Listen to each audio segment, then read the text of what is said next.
Bueno, las variables del entrenamiento de fuerza que nosotros comenzamos a trabajar desde hace ya muchísimo tiempo se basan en las que usa todo entrenador para trabajar en el día a día. Esto lo paso yo en la primera conferencia que doy en el primer año de Ciencia del Deporte, tanto en España como en Inglaterra, como en Argentina, como en todos los lugares donde colaboro. Esto es lo que hace todo entrenador, independientemente de que sea consciente o no. Todo entrenador pues programa el entrenamiento, programa la sesión de entrenamiento, eligiendo ejercicios, los pone en un orden, sigan siguiendo la transparencia y utiliza diferentes medios para realizar. Nosotros realizamos una cuclilla. Está bien, yo soy partidario de los pesos libres, pero si van por ahí en el mundo, yo sé que aquí el peso libre es por lo menos la gente que colaboro más amiga del peso libre que de la maquinaria, pero en otras partes del mundo utilizan máquinas con diferentes formas de aplicar fuerza, como el aire, como el agua, máquinas de resistencia hidráulica, máquinas con gomas, máquinas con sistemas cilíndricos que no utilizan la gravedad, sino que generan energía cinética por medio de un sistema rotatorio. Es decir, tenemos ejercicios, los ponemos en orden y elegimos el medio para entrenar. Luego también vamos a diseñar variables de tipo que yo considero más relacionadas con el aspecto del impacto fisiológico, como la intensidad. Y vamos a hablar un poquito de intensidad de entrenamiento de fuerza porque sigue siendo un tema de debate bastante común en muchos foros científicos. La intensidad es determinada por el peso a vencer, a pesar de que hay algunos grupos, sobre todo en España, que dicen que no, que tiene que ser solo la velocidad, lo cual para mi criterio es un error, pero bueno, también está abierto el debate en ese aspecto. Y el volumen, ¿cuánto vamos a hacer? ¿Qué cantidad de trabajo vamos a hacer a esa intensidad que hemos decidido entrenar? La densidad, que es la relación entre los estímulos que aplicamos en la pausa de recuperación para que no nos veamos perjudicados por la fatiga y mantengamos la intensidad deseada. Luego tenemos la duración, que es el tiempo necesario para hacer el trabajo diseñado a la intensidad que queremos. Y luego tenemos la frecuencia, que es las veces que tenemos que entrenar en una semana, o yo mejor diría un microciclo, para luego juntar un determinado periodo que se llama mesociclo, a partir del cual podemos obtener un cambio notable en el rendimiento. A veces el cambio notable no es para aumentar, sino para bajar, porque el entrenamiento está mal diseñado. Entonces tenemos que ser muy cuidadosos en las cargas para, en lugar de ir para arriba, algunos se van para abajo y tenemos problemas que son errores del entrenamiento. Y a veces los entrenadores no solemos asumir nuestros errores. Ese es el problema de los que no progresamos, porque los que progresan no son los que no se equivocan, sino los que no reconocen que se equivocan. Esos son los que nunca progresan. Entonces, ¿cómo hacemos en la investigación y también en el campo deportivo? Controlamos que lo que estemos haciendo sea correcto. Es decir, ¿cómo hacemos para saber que el deportista está trabajando en la zona que queremos? Entonces hay variables de control, hay análisis biomecánico en el campo de si el ejercicio está bien realizado, si realmente cubrimos el rango de recorrido articular, si atacamos realmente los músculos en el modo de ejecución que queremos, que nos sirve para nuestro deporte.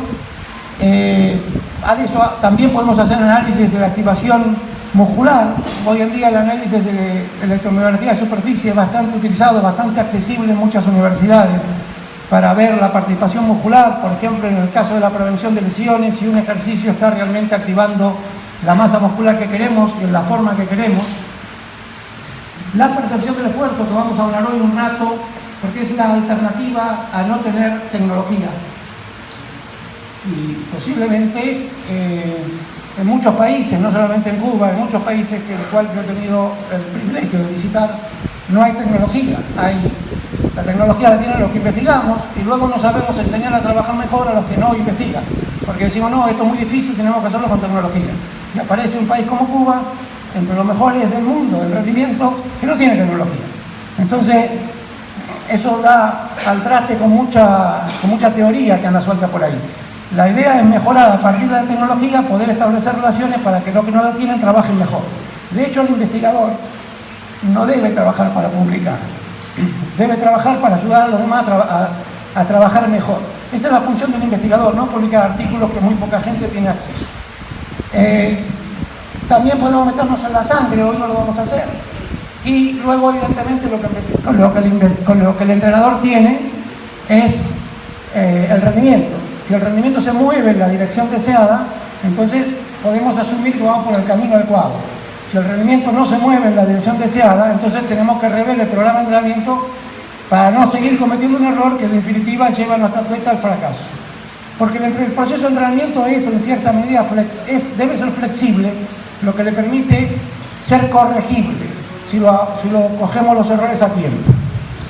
Todo eso se mete todo en una misma bolsa, bien coherentemente integrado, y tenemos el proceso de entrenamiento que la mejor palabra para diferenciarlo es la periodización. ¿Estamos de acuerdo? Posiblemente haya bastante debate al final, que es lo que siempre hemos compartido, y por lo tanto pues podemos hacer preguntas, participar en alguna mesa redonda, luego si hay tiempo, el tiempo lo permite.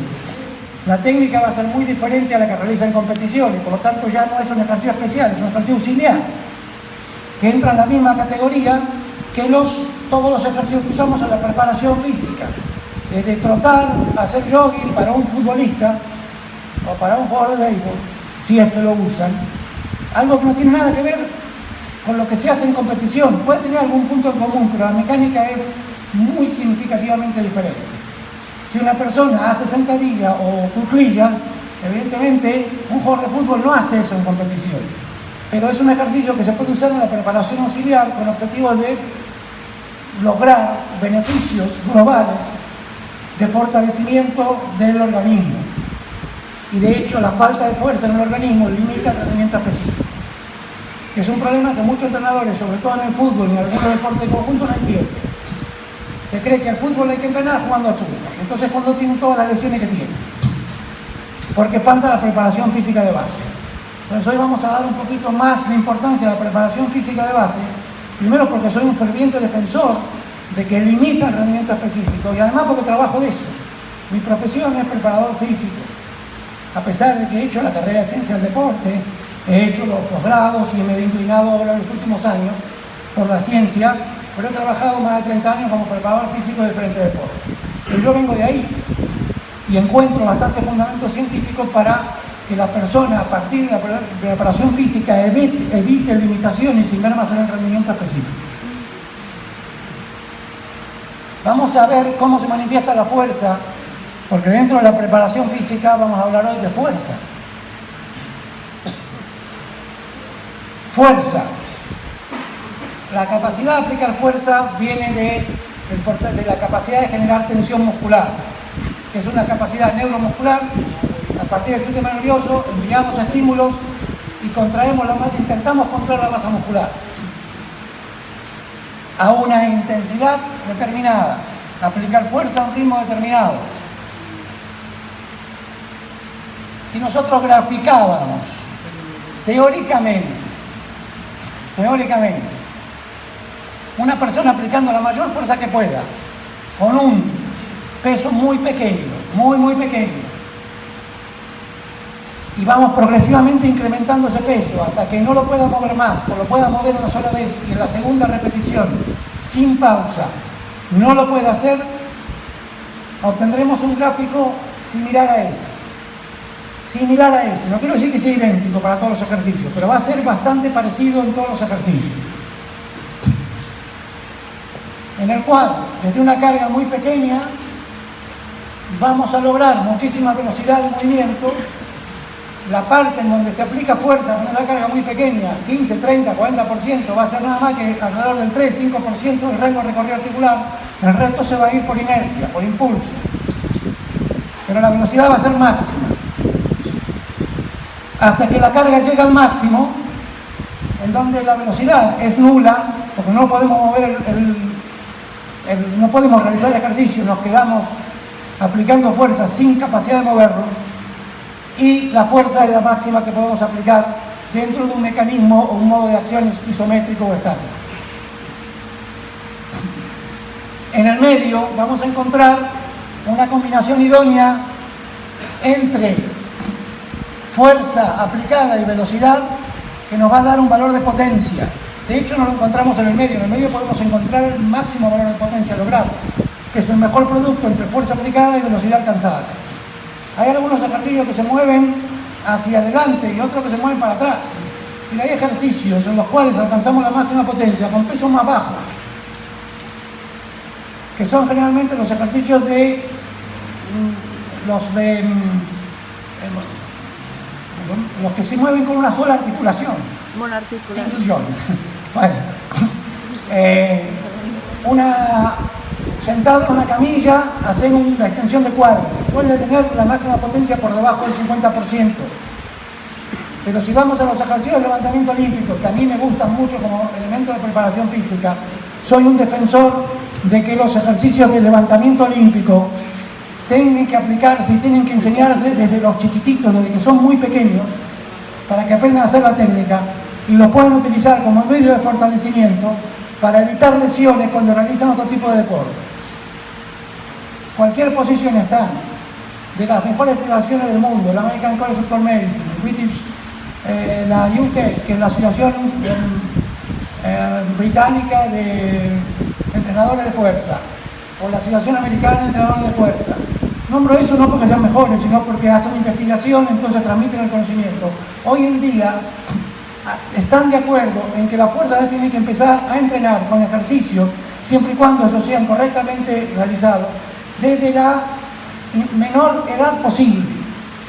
Y la menor edad posible es aquella en la cual el niño aprende o puede recibir instrucciones, puede seguir instrucciones. Le vamos a enseñar a hacer una cosa y él lo va a hacer, no es que no lo va a hacer. Eso está más o menos alrededor de los 6, 7 u 8 años. Entonces ahí es cuando el niño tiene que aprender a hacer ejercicio de fuerza. No después, porque si no hemos perdido el tiempo.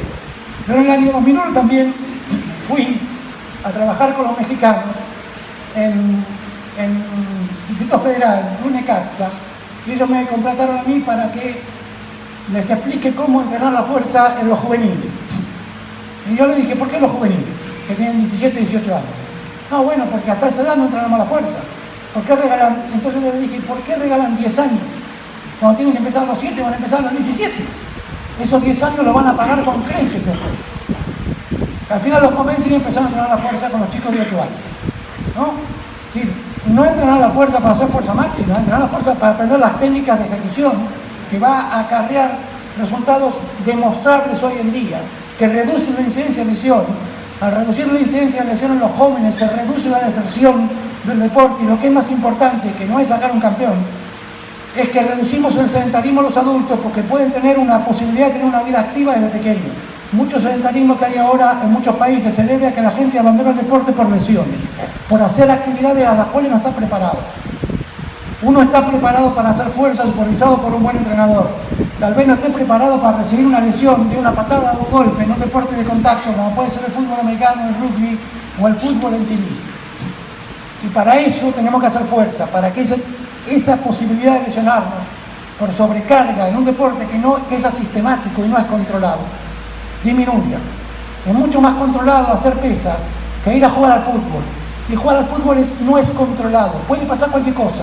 Me puede tocar un niño que pese 100 kilos porque es acelerado, porque es obeso y está jugando, que aplasta al otro que pesa 35. Y eso se ve, aunque tengan edades similares. La fuerza le va a ayudar a que eso disminuya, no que desaparezca, disminuya la posibilidad de ese desequilibrio y reducir la asistematicidad de los accidentes en los deportes de conjunto o de combate también. Bueno, en otros ejercicios, como en los de levantamiento olímpico, la velocidad de movimiento global sigue aumentando, e inclusive podemos decir que baja, pero muy muy poco, a pesar de que el peso aumenta. Nosotros aquí en el año 2001-2002 medimos la selección. No me acuerdo si era la de las Tunas o había gente del equipo nacional. Había gente del equipo nacional porque había gente con medalla en los Panamericanos. O sea que había gente del equipo nacional seguro. Bien, y todo el mundo hacía power clean y snatch y tenían el máximo de producción de potencia con el 100%. Todos los que estaban en el equipo, los que eran atletas de levantamiento. O sea que esa caída de la potencia con los pesos más altos no se da en esa gente. Pero esa caída de la potencia con los pesos más altos se da en los deportistas que no son levantadores, que utiliza el levantamiento de peso olímpico para mejorar el rendimiento físico. De todas formas, nadie haciendo un pre de banca a una fuerza acostado logra la máxima potencia con el 80%. La máxima potencia de movimiento se logra con el 50%. Pero los levantamientos olímpicos son los únicos gestos en los cuales la máxima potencia se logra con los pesos máximos. Por eso son los mejores preparadores, los ejercicios para la preparación física, en donde podemos mejorar la fuerza y la velocidad al mismo tiempo. A partir de este análisis, yo los quito porque no los puedo comparar con los otros, tienen mecánica distinta. Y creo 5 zonas de entrenamiento de fuerza para los ejercicios tradicionales. Una zona de pesos bajos, que cuando se mueve más del 90% al 100% de la velocidad máxima posible de movimiento para esos pesos, lo llamamos zona de fuerza explosiva. Por ejemplo, saltar, por ejemplo, lanzar un implemento. Si me voy a pesos más altos, más del 60%, hasta el 80-85%, trabajo en una zona que llamamos fuerza explosiva con pesos altos. Eso se usa mucho en lucha libre, cuando se lanza el muñeco. Un peso parecido al del peso corporal del sujeto, lo lanza para arriba. Va a estar en esta zona. Y es explosivo. Y no tiene que haber fatiga, porque si hay fatiga entrenamos la fuerza de resistencia, que es esta fuerza en donde los mecanismos de producción de energía cambian, ya no son más explosivos, más fosfarinolíticos, entra a producir mucha energía la glucólisis, se acumulan protones, se acumula lactato, hay fatiga metabólica, y entrenamos más un estrés metabólico que tiende a aumentar la masa muscular, la capacidad de resistencia, pero no por ahí la capacidad de producir fuerza explosiva. Lo que aumenta la capacidad de hacer un gesto más veces, aunque sea más lento. Pero si usted quiere explosividad, la velocidad tiene que ser más del 90 al 100% de la máxima posible para ese peso. Luego tenemos la zona de fuerza máxima, en donde los pesos hay que moverlos y no hay posibilidad de regular el movimiento. Cuando usted aplica fuerza, la barra se le cae encima. Y esos son pesos del 85, 90 al 100%. Y ahí sí me pueden decir, me dijo un colega vuestro, que no voy a nombrar, hace muchísimos años también, en México, sí, yo puedo controlar la velocidad con el 95 al 100%. Hicimos una prueba y casi le tuve que sacar la barra del cuello, porque es imposible. Cuando uno tiene el 90%, el 100%, empuja y se acabó. Podemos hacer el control de la velocidad si con pesos más submáximos. Puede pasar que tu 100% de hoy ya no sea el mismo dentro de 2 semanas o de 3 meses. Entonces, claro, ya representa el 80 y puedes controlarlo. Eso puede pasar. Las zonas de fuerza explosiva son zonas de máxima velocidad. Las zonas de fuerza resistencia son zonas de velocidad submáxima. Aunque las dos se trabajan con el mismo pesos similares. De hecho, podemos entrar en la fuerza, y es lo que ocurre en mucha preparación física. Se entra en la zona de fuerza de resistencia por fatiga, creyendo que estamos haciendo fuerza explosiva. Es decir, pongo un tipo a saltar y lo dejo saltar 50 veces y el tipo se muere, queda exhausto y no hizo explosividad. Lo que hizo fue resistencia, no a la velocidad, resistencia al gesto, un trabajo metabólico. ¿Es bueno? No lo sé. ¿Qué quieres? ¿Explosividad? Entonces eso no es lo adecuado. ¿Quieres hacer el gesto 200 veces? Pues es genial. Depende, siempre el que se equivoca es el entrenador, nunca es el ejercicio, Y eso es lo que tenemos que evitar, la caída de la velocidad, porque entramos en una zona de explosividad a una zona de resistencia. En culturismo no hay problema. Por ahí en lucha puede ser que también se busque eso. No sé, hay muchos deportes que buscan eso. Pero luego el voleibol, seguro que no. Entonces, tenemos que saber para qué entrenamos para poder diseñar el entrenamiento adecuado. En levantamiento olímpico yo no he puesto las zonas de resistencia. No sé si aquí está de moda el CrossFit, por ejemplo. Y eso es cuestionable, porque el CrossFit sí que hace levantamientos olímpicos en la zona de resistencia. Y de hecho es donde más lesiones hay. Porque terminan descoordinando el gesto complejo y es un problema de falta de dominio técnico del gesto con un gesto secuencial que tiene alto riesgo de ejecución y solamente es selectivo para los que tienen esa capacidad de controlar ese movimiento. Pero el CrossFit no es lesivo. El que es lesivo es un entrenador que pone a alguien a hacer eso cuando no está capacitado. Bien, yo no las he puesto, aunque podrían existir. Aquí tenemos una zona de aprendizaje, que es donde los niños aprenden con peso muy ligero, una zona de explosividad 1 y de explosividad 2. Aquí, hablando con Pepe Santos Leiva, hace tiempo me dijo, esto buscamos más potencia, buscamos más control del movimiento, le enseñamos a corregir la técnica con peso del 70-80% y a veces vamos a los pesos máximos para testear cómo vamos evolucionando en los levantamientos. Yo de levantamiento olímpico sé muy poco, lo que aprendí aquí con mis amigos, pero evidentemente me especializo más en la parte fisiológica, que es donde yo pude aportar mi granito de arena para mejorar el conocimiento. Entonces tenemos puntos clave que son la intensidad del entrenamiento se determina por el peso y la velocidad, nunca por una sola cosa, siempre las dos juntas, y eso determina 5 zonas de entrenamiento en los gestos tradicionales y posiblemente 2, que es la de aprendizaje y explosividad con peso máximo en los gestos de levantamiento olímpico. Vamos a redefinir las variables más importantes.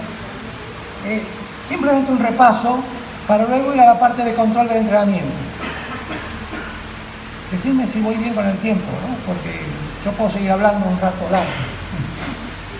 Tengo ese defecto que no... Entonces,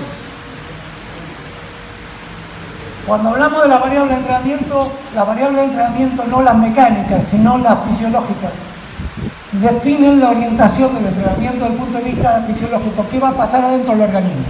Lo mecánico es qué músculos van a trabajar, qué acción voy a entrenar, pero lo fisiológico es qué va a pasar. ¿Voy a aumentar la fuerza máxima o voy a aumentar la fuerza de resistencia?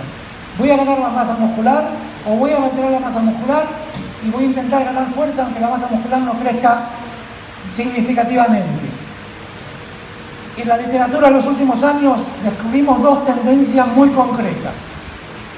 Una es, los que buscamos rendimiento, queremos aumentar la fuerza, queremos aumentar la fuerza explosiva, queremos aumentar la velocidad, y luego hay otra tendencia que no les importa eso, que les importa la modificación corporal, que les importa el cambio en la estructura corporal, en la composición corporal.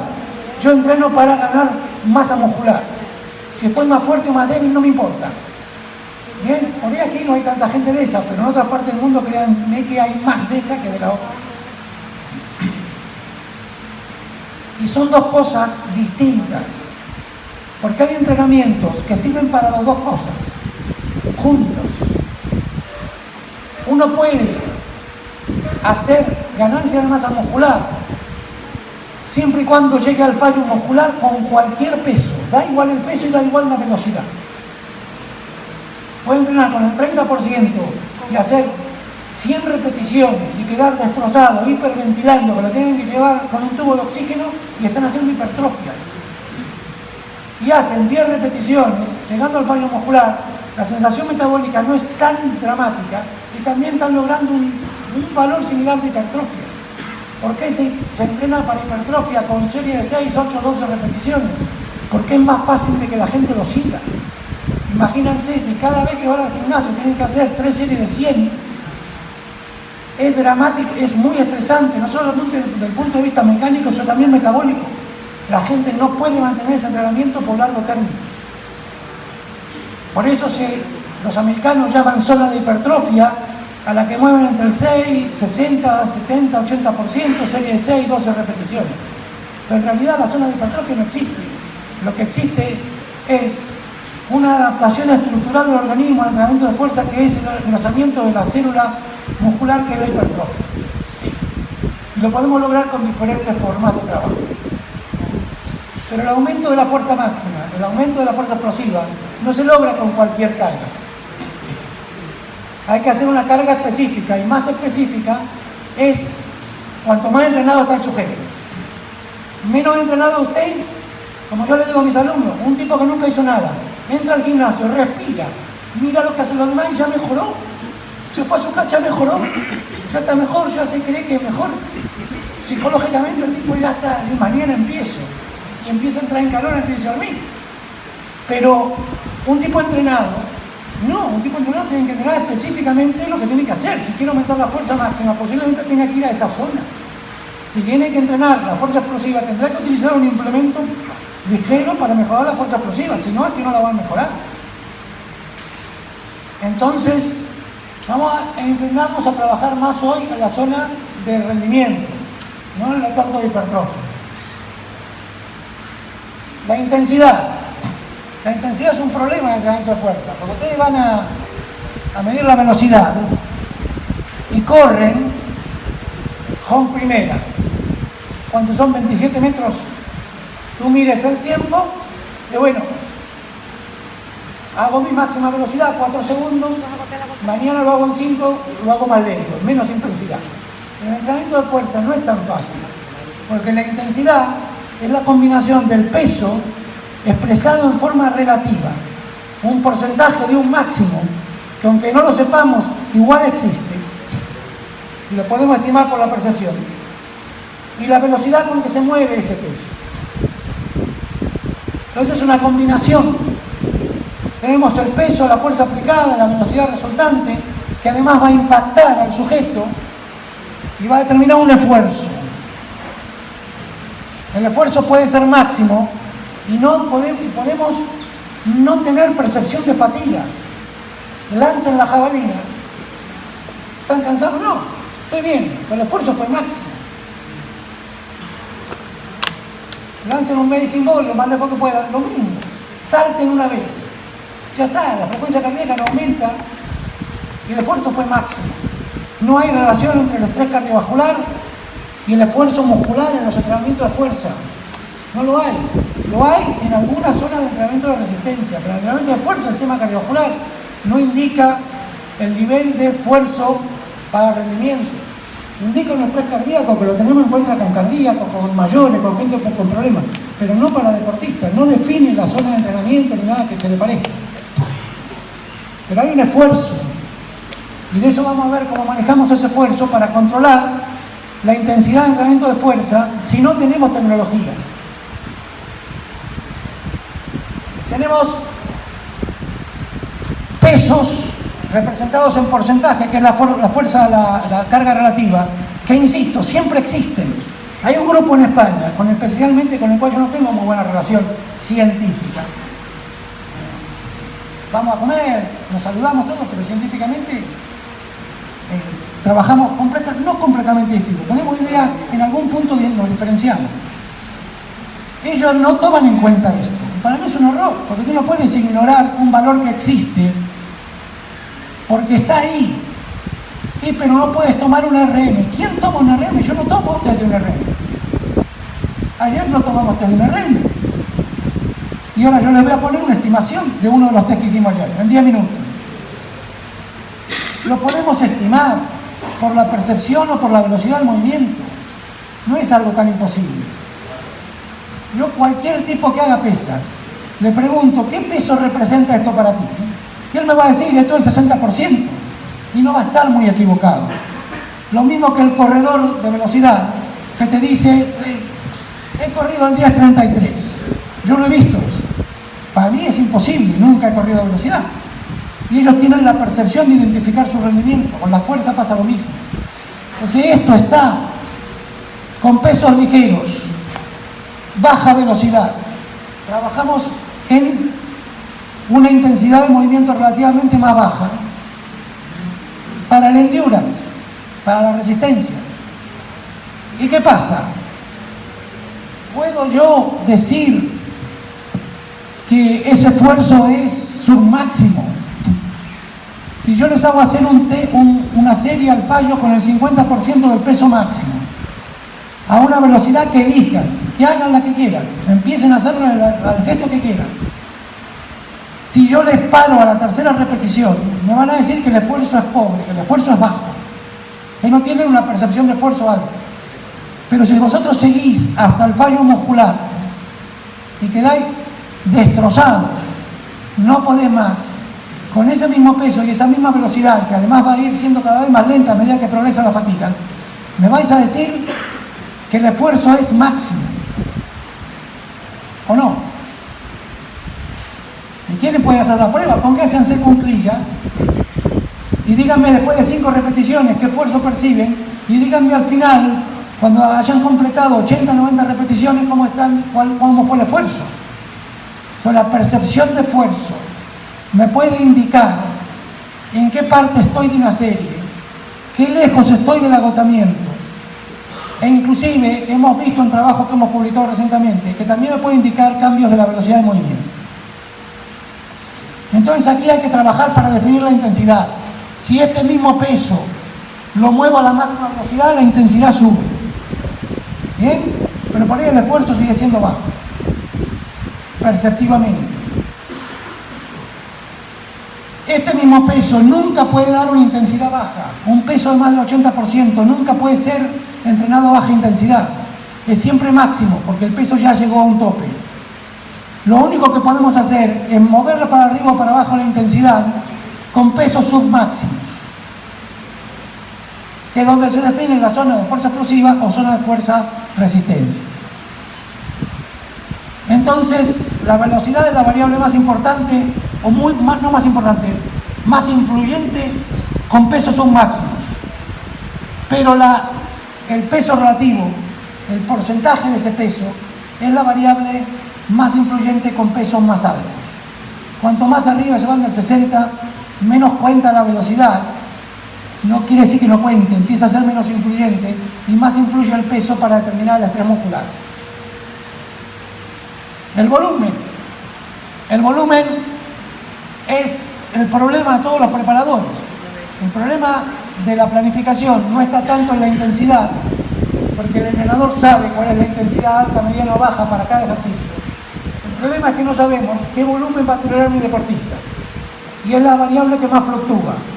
Y en teoría, los grandes genios del entrenamiento, que nunca enseñaron a nadie a entrenar, pero publican artículos hablando de cosas abstractas, hablan de volumen alto, bajo, medio, y uno no sabe cuál es. Entonces vemos esto, ¿no?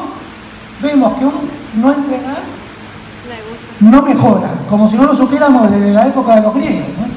Años 736 a.C., ya se sabía que si no entrenaba no mejoraba. Bien, entrenar poco mejora poco, entrenar más mejora más.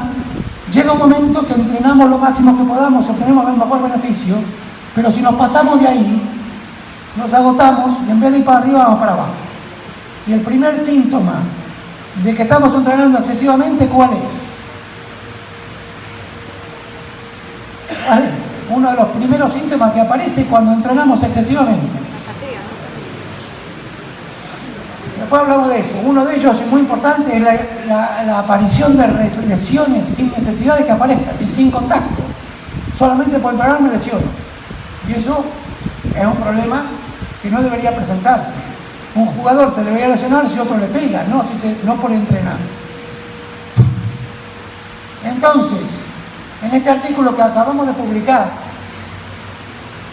ahora en 2018, en realidad lo aceptaron en 2017, nosotros analizamos la influencia de determinados volúmenes a determinada frecuencia de entrenamiento. Comparamos dos nada más para el artículo. En realidad en el laboratorio comparamos muchas. ¿Qué pasa si el mismo volumen lo dividimos en 3 sesiones? ¿Qué pasa si el mismo volumen lo hacemos una vez por semana? ¿Qué pasa si el mismo volumen lo hacemos en 2 veces por semana? En este artículo básicamente comparamos una sesión A, una sesión B. Los tipos entrenaban 2 veces por semana. El entrenamiento era matador. Estaban 2 horas en una sala de musculación y entrenaban la mitad del cuerpo. No hicimos un trabajo para deportistas, sino más bien para culturistas, por una cuestión de diseño científico, no porque a mí me gustara eso, porque teníamos más participantes en ese tipo de trabajo. Y después había otro grupo que hacía lo mismo, pero lo dividía en 4 sesiones. Es decir, la sesión A se hacía 2 veces, la sesión B se hacían 2 veces. ¿Lo siguen hasta ahí? ¿Bien? ¿Quién mejoró más? El mismo volumen, ¿eh? Al fin de la semana los dos habían hecho lo mismo. Los dos mejoraron exactamente igual en fuerza, los dos mejoraron casi exactamente igual en todas las variables de rendimiento. Pero el grupo que entrenó 2 veces por semana, que se metía una paliza de un día 2 horas, un lunes, volvía el jueves, se metió otra paliza 2 horas para otra parte del grupo musculares, ese ganó más hipertrofia. hipertrofio más. El estrés metabólico, el cansarse durante la sesión de entrenamiento, el llegar al fallo, el terminar exhausto, tiene una tendencia a que usted gane más masa muscular si tiene un periodo apropiado de recuperación. Porque estos tipos hacían eso y no hacían otra cosa, ¿eh? Hacían un trabajo aeróbico muy suavecito los días que no entrenaban. Pero en cuanto a fuerza máxima, los dos mejoraron casi igual. Igual. Por lo tanto, en rendimiento es posible dividir la sesión de entrenamiento en pequeñas cantidades, porque eso me va a permitir integrarla mejor con las otras actividades deportivas. No todo el mundo va al gimnasio a ganar masa muscular. No todo el mundo quiere ser el más fuerte de la playa en el verano. Los deportistas, desde luego que no. Entonces, entrenar con volúmenes más pequeños, integrados con otras actividades, eso se llama integración y periodización del entrenamiento de fuerza, y que es lo que el entrenador tendría que saber hacer para entrenar mejor a su deportista y no mandarlo a hacer entrenamiento de fuerza como hace un culturista, porque el objetivo es completamente distinto. Estas son algunas recomendaciones. Yo he puesto información que tal vez no estoy explicando detalladamente. Comentaba con Edesio que las transparencias quedan en poder de él. O sea, él se arreglará y él las va a subir a una plataforma donde la van a poder bajar. O sea que no se preocupen, si hay algo que queda, ya tomen nota, me lo preguntan, pero la información está disponible. Por eso no he preparado una conferencia típica de un congreso en donde estos datos no se presentan. Se presenta un vídeo y ya está, ¿no? Entonces, esto lo pongo para que sepáis que la información está aquí disponible para todos vosotros si la quieren consultar. Aquí tienen volúmenes por sesiones máximos, la cantidad de ejercicios por grupo muscular y en el renglón de abajo la cantidad total de series por entrenamiento. Y en la columna de la derecha, para vosotros, estaría la cantidad de veces que podemos entrenar por semana, o la frecuencia semanal que iría cada uno de estos entrenamientos. Como ven, cuando hacemos entrenamientos con volúmenes muy bajos, no hay acuerdo, podemos entrenar todos los días, según algún autor. Pero eso no es así, porque tiene que integrarse con las actividades del deporte. Y ahí es cuando viene el problema de la periodización. La duración es el tiempo que necesitan para cumplir el volumen que quieren hacer. No es el volumen de entrenamiento. Inclusive en resistencia, la duración es el tiempo que necesitan para correr la distancia. Y la distancia es el volumen, no la duración. En general, nosotros intentamos no superar las 2 horas de duración, porque es muy difícil que un deportista se predisponga a entrenar tanto tiempo con una frecuencia de varias veces a la semana. En nuestro trabajo fue posible hacerlo porque la duración del trabajo de investigación fue 6 semanas y los tipos entrenaban 2 veces por semana. ¿Qué pasa si tenemos un tipo entrenando 15 semanas? Por ahí no lo aguanta, ¿eh? Por eso la investigación es tramposa. Por eso un investigador saca ese artículo y dice hay que entrenar así, porque yo lo demostré. Es mentira. Es mentira. Porque trabajaron 6 semanas. Un volumen alto por mucho tiempo, por ahí no da el resultado que me dio a mí en 6 semanas. Por ahí da lo opuesto. Bien. Vamos a meternos en el control del entrenamiento, que es un poco lo que hablamos con Edesio ayer, que puede interesarnos. Es decir, yo les voy a presentar ahora unos dispositivos para control, voy a mostrar algunos vídeos para que se puedan entretener un poco más, y luego voy a presentar una solución a no tener los dispositivos de medición de velocidad. Hacer la ejecución del ejercicio comunicaba la percepción. Bien. ¿Y qué obtuvimos? 3 fórmulas que están aquí. En el caso del Power Clean fue mucho más precisa la determinación de la carga máxima o del peso relativo con la percepción con respecto a la de la velocidad. Mucho más precisa. ¿Por qué? Y esta gente no era el levantador de olímpico. Esta gente utilizaba el Power Clean para entrenar un poquito mejor. Y entonces había distorsiones técnicas que alteran la velocidad. Pero la percepción en gente habituada a la percepción es muy útil y de hecho tiene una fiabilidad bastante más alta, el R cuadrado, es bastante más alto, la determinación es bastante más alta que con respecto a la velocidad en nuestros estudios que hemos hecho. Aquí tienen la fórmula, es simplemente que el tipo entra en calor, y con el peso que está utilizando para los entrenamientos, haga 3 repeticiones, como mucho, del gesto que van a evaluar. Lamentablemente tengo el jalón, el pre de banca y la sentadilla hasta paralela. No funcionarán igual para otros ejercicios, pero por lo menos les puede servir como orientación. Y aplicando esta fórmula van a decir, este peso hoy representa para mí el 70%. Este peso hoy representa para mí el 80%. Y pueden hacer un control día tras día, sin necesidad de hacer ningún test. Porque esto es una entrada en calor y 3 repeticiones. Ya está. No es tan complicado. Entonces podemos concluir que la OmniRes, la escala de percepción subjetiva de fuerza de OmniRes, es útil para un entrenador cuando no tiene otros dispositivos para controlar el entrenamiento. Y también aunque los tenga, yo lo uso, porque lo uso todos los días. Mientras que el traductor no lo utilizo todos los días. ¿Cómo utilizamos esta escala para controlar cuándo tiene que parar la serie? Ustedes me dicen, muy bien, yo ahora sé que estoy trabajando al 80%, sé que estoy trabajando al 70%, sé que este porcentaje es este, porque esto es más fuerte, porque esto es más débil. ¿Cuándo tengo que parar la serie para meterme dentro del entrenamiento de la explosividad y no de la resistencia? Pues hicimos un estudio en el cual los sujetos hacían series al fallo con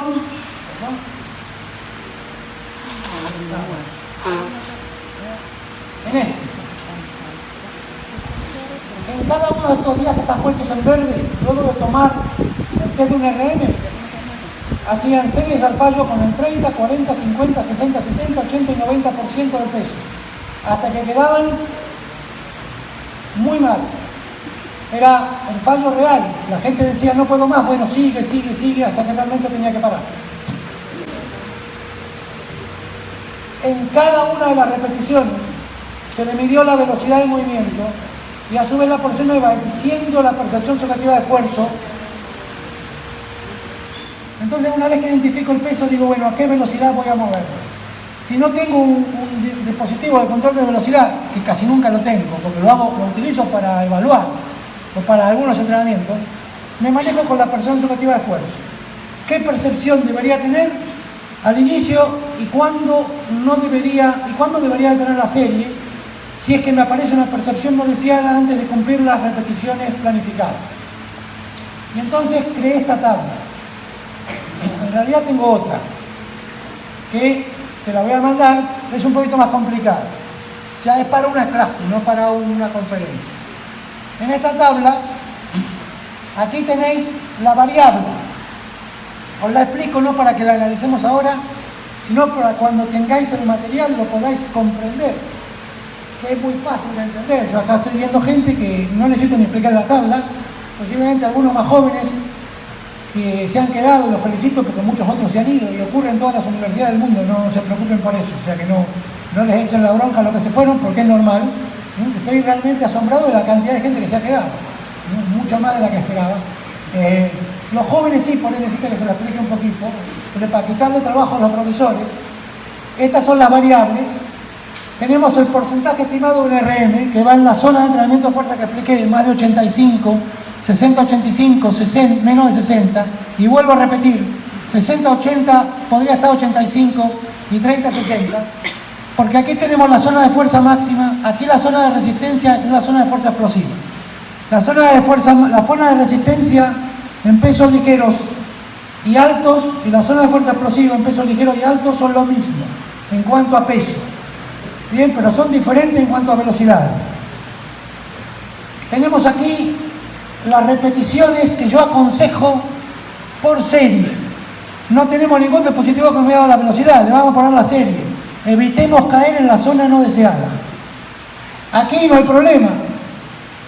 ¿Cómo no caemos en la zona no deseada? Y si hacemos más de 5 o 6 repeticiones, seguramente no estás trabajando con más de 85. Entonces, aquí quiere decir que tu fuerza es otra. En la zona de endurance tenemos 12-6 o más de 10.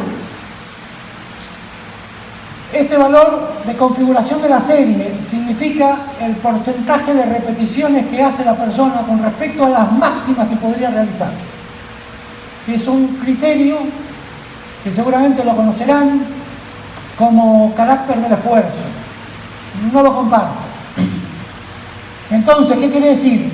Que yo, por ejemplo, en el trabajo de fuerza explosiva, no pasaría, como dicen los americanos, más del 50% del total de las series que podía realizar. Si tengo un peso que me permita hacer 20 repeticiones, nunca podría hacer más de 10, porque entonces casi seguro estaría en la zona de resistencia. Eso quiere decir. La velocidad. Hay gente que controla la velocidad por lo que se llama en culturismo el tempo. Es decir, bueno, 1, 2, 3. He hecho la fase concéntrica en 3 segundos. No la aplico en absoluto en los deportes, en absoluto. Este criterio de tempo es más que nada para la musculación. Bien, cuando queremos tiempo de duración bajo tensión. Posiblemente, si quieren ganar fuerza máxima, la aplicaría yo en la fase excéntrica. Contraigo y sostengo la fase excéntrica 2, 3, 4 segundos según la antropometría de la persona, ¿no? El tipo con brazos más largos, tipo con brazos más cortos, que mantener más tiempo le va a costar más. Entonces, este es el punto que yo quiero llegar, la percepción. Tienen un valor inicial y un valor final. El valor inicial identifica el peso. El peso de inicio para la explosiva con pesos altos, más de 4. Si el tipo coge un peso y dice esto es 3, sube el peso porque ese peso ya representa menos de lo que usted necesita, más de lo que necesita. Aquí en la fase con pesos ligeros, no pasarse de 3. Si usted tiene un peso para hacer un trabajo de lanzamiento y el peso ya le demanda una percepción subjetiva de esfuerzo de 4, pues quiere decir que ese peso es muy alto.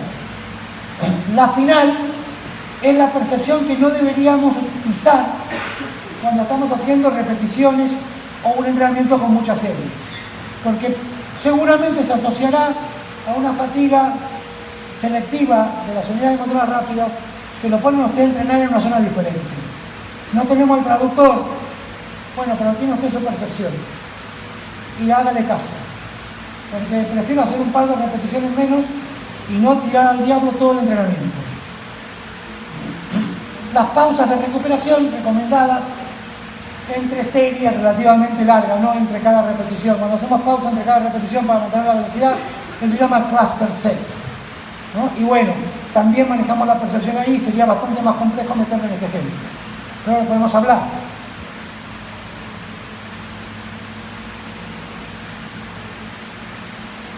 En definitiva, en los deportes se trabaja distinto a la musculación. Y esta es la última transparencia. Eso es un ejemplo que yo presenté hace muchísimos años, que lo he cambiado para México, para los mexicanos. Empecé a trabajar con este ejemplo para los mexicanos hace bastante tiempo. Ellos me decían, ¿cómo hacemos para meter la fuerza en el entrenamiento de fútbol? No podemos. Los entrenadores no quieren, no tienen tiempo, no se puede. Y es muy fácil.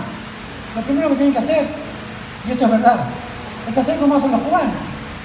La gente hace lo que ustedes dicen. Porque si no hacen lo que ustedes dicen, no se puede entrenar. ¿No? Entonces yo venía aquí y a mí me sorprendía que todo el mundo hacía caso. ¿No? Que el 2 de enero teníamos a las 10 de la mañana 10 tipos para evaluar. Pues si en España está todo el mundo evaluado. Acá no. Entonces acá el atleta en general hace lo que le dice. Cuando ustedes primero logren que el atleta les haga caso, no porque les van a pegar, sino porque lo respetan como entrenadores, entonces van a poder integrar el entrenamiento de fuerza sin ningún problema porque es muy fácil. Ah, bueno, no sé qué tal. Algunos lo han logrado, otros no. Bien. Entonces yo les dije, tenemos un periodo preparatorio. Y en el periodo preparatorio hay que mejorar la fuerza. Y si tienen gente que tiene que ganar masa muscular, es el momento de ganar masa muscular. Porque ahí es cuando se trabajan las capacidades limitantes. Y pueden entrenar la fuerza 3 veces por semana. Un deportista de conjunto que no está en competición, trae la fuerza 3 veces por semana, no debería significar ningún tipo de problema. Un entrenamiento en el cual metan 6 a 7 ejercicios multiarticulares, fundamentalmente, iniciando, si es posible, por los trabajos de levantamiento olímpico. Yo soy amante de la sentadilla, reconozco que hay gente que por su biomecánica, por su técnica, a veces no la podemos poner, pero en la medida que el ejercicio está bien controlado, no encuentro ningún motivo para quitarla. Ejercicios multiarticulares que mejoren la motricidad del cuerpo en general, que aumenten la fortaleza del organismo para tolerar cargas específicas de trabajo, para tolerar impactos de caída cuando salta, cuando aterriza. Hay muchos. El power clean, el jalón, por ahí el snatch yo no lo he utilizado en fútbol, pero hasta podría ser, yo no lo he utilizado. El tema de los hombros, cuesta mucho a la gente que no es levantadora esa posición. Pero hay otros ejercicios derivados del levantamiento que se pueden utilizar. Sentadillas o variantes, no sé cómo se llaman, aquí los lunge, ejercicios combinados, lunge más extensión de brazos, jerk, ese tipo de ejercicios. Además son la mejor prevención de lesiones. El atleta mejor entrenado, con más fuerza tiene, menos se lesiona. Luego podemos inventar todo lo que se está utilizando ahora, del unbalance, el curl nórdico, eso viene después, es complementario. Pero primero tiene que estar fuerte. 3 veces por semana, entre 5 a 3 ejercicios, series por ejercicio, 26 totales, 45 minutos de entrenamiento, 1 hora. A ver, un jugador de fútbol profesional no puede entrenar 1 hora. No me jodan. Me estás haciendo un chiste. Bien, hacemos ejercicio de entrenamiento de fuerza. En fútbol no se necesita los deportes conjuntos y la fuerza máxima, porque en general no son gente tan entrenada.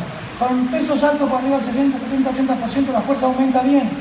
No son un jugador de rugby con 20 años de experiencia en fuerza. No son un jugador de fútbol americano que viene teniendo fuerza de... No, son gente que no necesita tanto nivel de fuerza.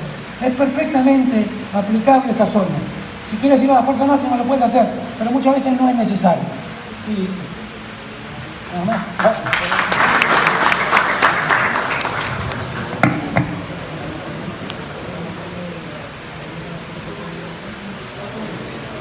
Fernando por dedicarnos su valioso tiempo de vacaciones para estar acá con nosotros compartiendo sus experiencias científicas.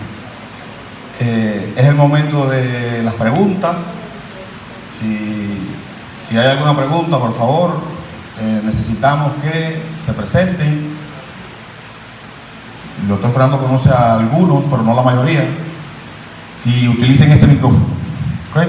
Mi nombre es Raúl Barceló, profesor de la disciplina de Cultura Física, Profiláctica y Terapéutica.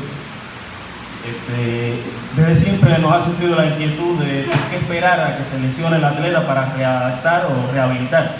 Entonces, en ese medio nos hemos ido moviendo. Nos dedicamos primero a diagnosticar en una investigación exploratoria cómo se comportaba el índice lesivo en la población de atletas en las zonas. Esto nos condujo a trabajar en el fútbol, no porque el fútbol de las zonas es el que más se lesiona, sino que en los datos que hemos encontrado en las investigaciones que hemos tenido la oportunidad de revisar, vemos que se comporta de forma similar en el mundo. Es el deporte donde, entre otras cosas, por ser el más practicado, es donde más lesiones ocurren, sobre todo de tipo microtraumático. A partir de esa experiencia exploratoria que comentaba, se nos movió la investigación hacia la fase de iniciación en el fútbol. Estamos hablando en la edad de 10-12 años. En estos momentos, a partir del proyecto de investigación que tenemos acá titulado Sistema Profiláctico Terapéutico para disminuir el riesgo de lesiones deportivas, nos encontramos diagnosticando el estado actual de los factores de riesgo asociados a las lesiones, entre ellos los intrínsecos y extrínsecos. Nos gustaría desde esta óptica, a partir de que usted nos acaba de ratificar de que el entrenamiento de la fuerza es fundamental para la profilaxis de lesiones deportivas. O sea, si nos pudiera sugerir de qué forma trabajar el entrenamiento de la fuerza a estas edades, cuando conocemos las diferencias desde el punto de vista fisiológico, morfofuncional entre un niño y un adulto, por solo comentar alguna, la presencia de cartílago, el crecimiento de las articulaciones, pues habría que ver cómo trabajar la fuerza. Esa es la pregunta, profesor, en ese sentido. Si nos sugiere algo, ¿cómo usted considera que sería más factible el trabajo de la fuerza a estas edades? Bueno, muchas gracias. Sí, el entrenamiento de fuerza en niños es realmente fácil de hacer. Hay dos cosas que tienes que tener en cuenta. Número uno, que primero tienes que hacer una programación de entrenamiento que sea atractivo y en forma de juego. Si el niño no va a hacer entrenamiento de fuerza porque tiene que prevenir lesiones, si el niño va a hacer entrenamiento de fuerza porque quiere divertir, aprender cosas nuevas, hacer amigos, son frases muy comunes que hoy en día aparecen en el mundo a partir de las investigaciones iniciales de Funkelbaum, y hay otros investigadores que realmente creo que lo han superado últimamente en hacer cosas bastante relacionadas con el aspecto científico y confirmar lo que él venía hipotizando desde los años 80. Entonces, ¿cómo plantear eso? Primero tiene que ser algo entretenido, va a tener que forzarlo al niño. ¿Y cuál es el objetivo del entrenamiento de fuerza del niño? Que aprenda la técnica. En el momento que el niño haga la técnica, podés aumentar el peso siempre que la técnica sea correcta. Y es una progresión metodológica. Esencialmente el entrenamiento de fuerza del niño es el mismo que el del adulto, solamente que en forma de juego, con técnicas que él va progresivamente dominando y muy bien supervisado para que no haga una técnica errónea que se pueda lastimar. En el caso de los niños, tienen, sí es verdad, cartílago de crecimiento, pero es mucho más estable el hueso del niño que el hueso del adolescente. O sea, los riesgos los tienes en la adolescencia, no los tienes en la infancia. A no ser que lo tengas a un niño torturándolo y haciéndole hacer cuando él está aburrido no tiene que seguir. Pero entrenamientos cortos, integrados con otros deportes, donde él aprenda a hacer de los ejercicios que quieras. Tú puedes hacer lanzamiento del balón medicinal. A partir del lanzamiento se maneja el balón medicinal y ir a los ejercicios de levantamiento.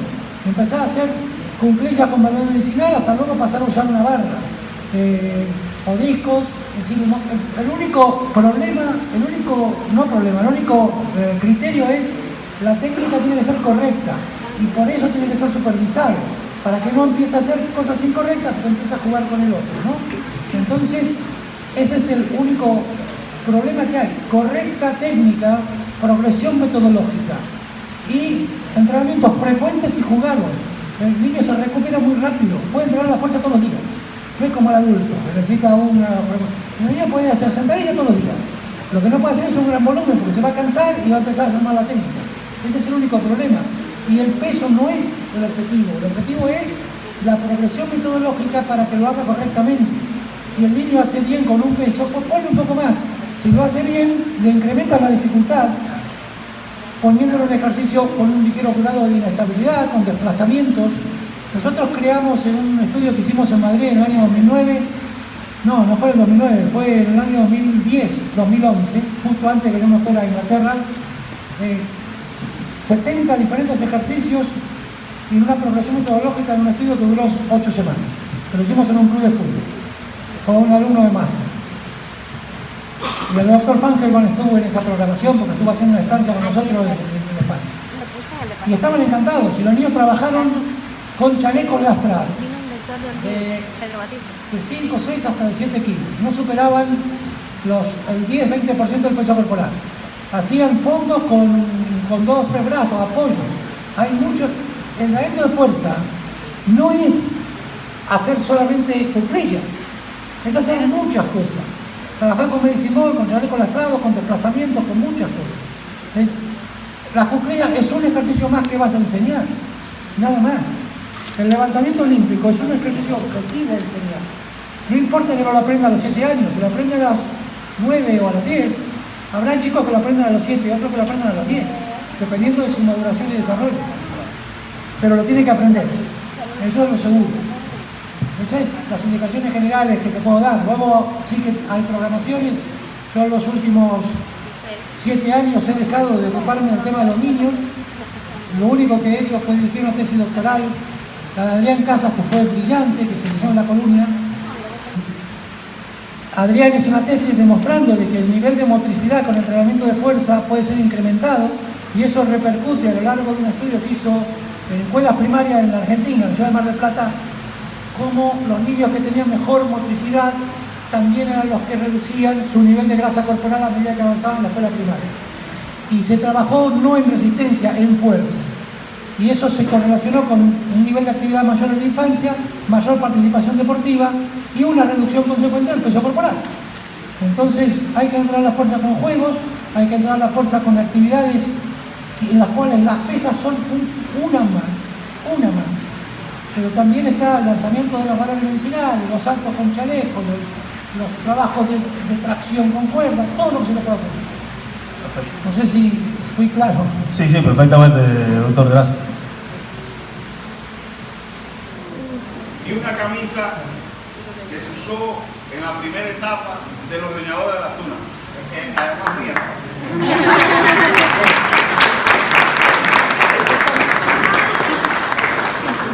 Para que me lleve de recuerdo y él es un leñador más. O sea, nosotros de los trabajos de investigación que hemos hecho desde la tesis de doctorado, es uno de los principales referentes de la tesis de doctorado que hicimos, y además hemos estado entrenando los últimos 15 años con los referentes estos.